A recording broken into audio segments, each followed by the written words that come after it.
Good afternoon. Thank you very much for coming. Given that we have about 20 minutes, this is really going to be a relatively brief introduction to the idea of Bushido. I don't know how much you know, so I'm going to, forgive me, assume that not much is known. So I'll start from the beginning, or as close to the beginning as possible, and try to tracy this and keep it succinct. It's very difficult to talk about Bushido without talking about the samurai. Is it fair for me to assume that you have all heard of the samurai? Mm-hmm. Yeah, okay. So in order to talk about Bushido, in many ways I need to talk about, first of all, the history of Japan and also the history of the samurai, to be able to understand how this code, the Bushido, developed. First and foremost, Bushido is a relatively new term. It was realistically first coined in around 1905 by a Japanese guy called Nippobe, who wrote a book called Bushido, The Way of the Samurai, actually in California, in English, for English-speaking people for the Western world. So the term Bushido wasn't really known in Japan until then.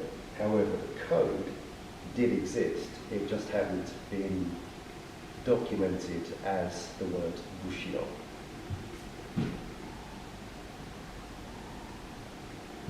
It kind of debunks a little bit of an idea about these warriors living by the Bushido code since time immemorial. If we start at around the year 700, I'm going to let you know the major periods of Japanese history. First of all, we have the Nara period, then we have the Heian period, then the Kamakura period, then the Muromachi period, and then we have the Azuchi Momoyama period, leading into the Edo period, which then leads into the Meiji Restoration. I'm not giving you dates at this point in time because there's suddenly going to be a lot of information to absorb, and I think we'll keep the flow going and keep it quite simple. But in terms of the development of the samurai, it's important to look primarily at the period called the Nara period. Towards the end of that, we're looking at the late 700s. What we had was a time where there was a concept that we could call Central Japan. That's not geographically central, it's central in the sense that there was an emperor who had under his control several prefectures and provinces. What he was looking to do was to expand his empire. So he looked northwards on the main island of Honshu, and there was an area of land that was lived in by a group of people called the Emishi, who are somewhat genetically different to our idea of Japanese people, and they're more similar to the Ainu people from Hokkaido Island. The Emishi were a very sophisticated society. They had been established for millennia as well, and they were not an easy group of people to, let's say, crush and to absorb into the Japanese Empire. The emperor had a cadre of soldiers called the Kanto warriors. And the Kanto is a geographic region of Honshu, which is around present-day Tokyo. These guys trained their whole lives to be warriors. They were horseback warriors, and they were sent north to try to beat the Emishi. The Emishi were horsemen.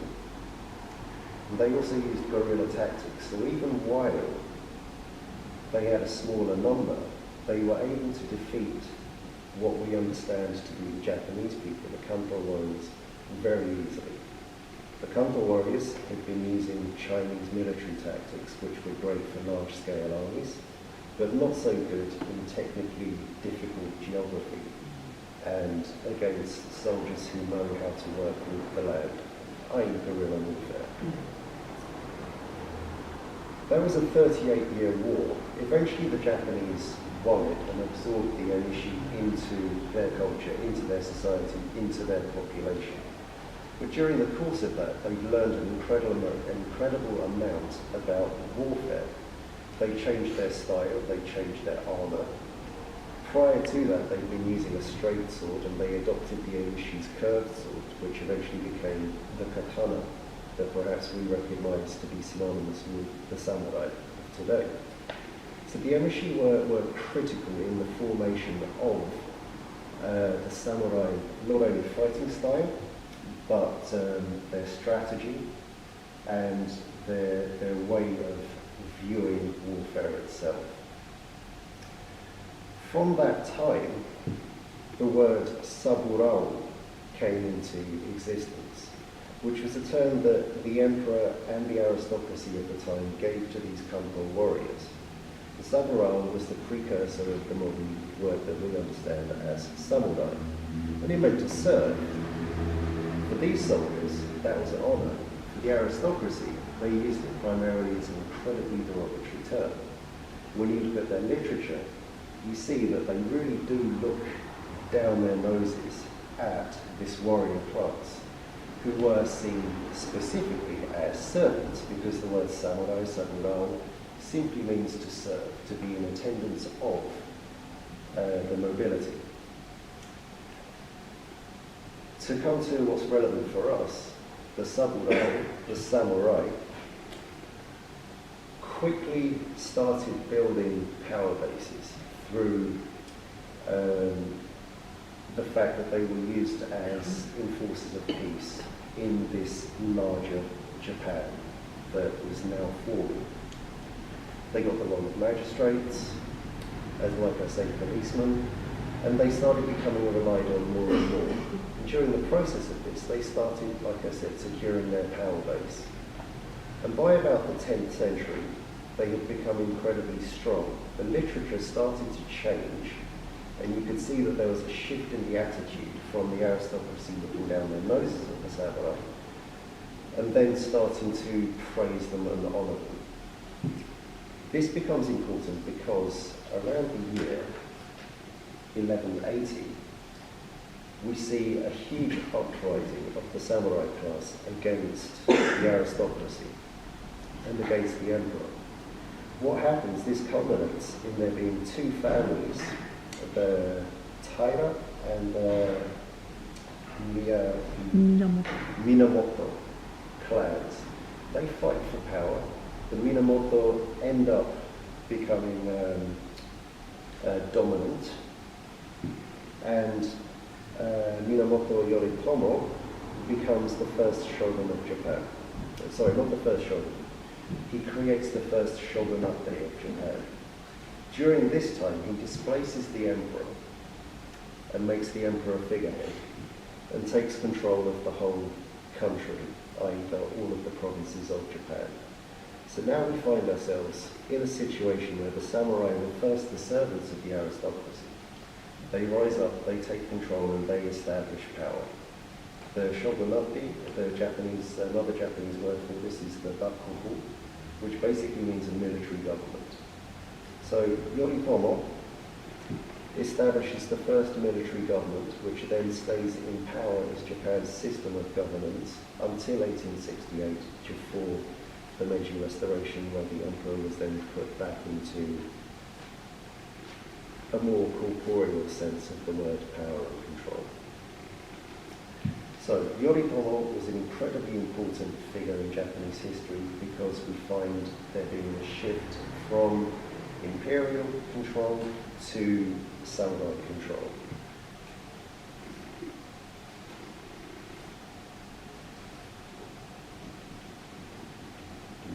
I need to refer to my notes. There's a lot to remember. There's a lot to present.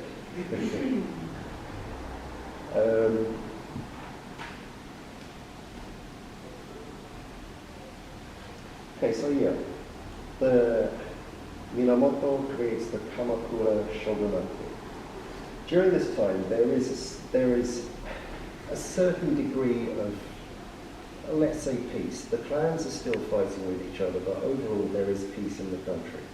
And it allows the samurai to actually develop their class much more. Imagine cement being cast in a mold and that drying and hardening. And that's basically what the time 1185 until about 1333 is all about. It's solidifying the samurai as a position of power. What we find in the 12th century is the samurai questioning how to become better at being warriors and how to become better at being governors. And at this point in time, they turn to Zen for some of their answers. The reason for Zen is because they needed to understand how to remain calm during battle, how to maintain equanimity. And for that, they use Zen as a way of practicing their ability to focus. There is this idea that the samurai look and seek for death in battle, and that they live to die in glorious death in service of their Lord. This isn't necessarily true.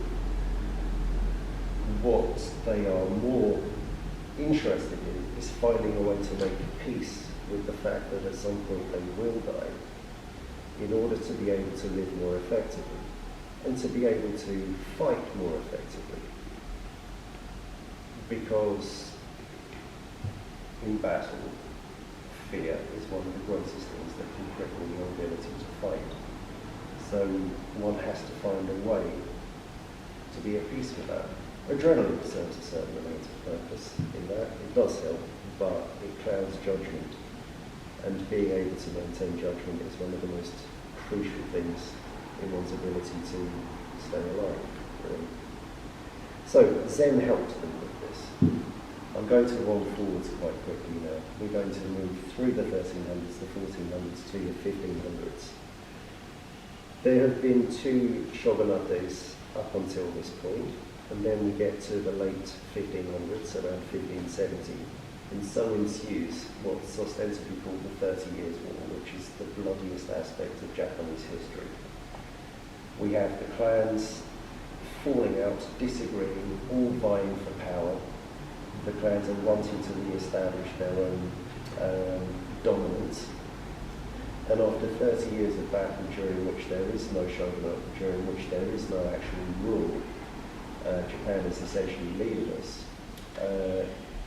Tokugawa comes out of this on top. Now, Tokugawa is important because he, upon winning the battles of the war eventually, creates what is called the Edo period. He starts the Edo period by moving the capital from Kyoto to what is now present-day Tokyo. The Edo period starts in the 1600s, and for us this is the most important time in terms of Bushido. And the reason why it's important is because Japan enters what can only be described as peacetime. All of the wars have happened. There's nothing more to fight about. The country has been consolidated, and we could say that what we understand as present-day Japan was essentially established at the start of the Edo period. There are no more wars to fight. The samurai now find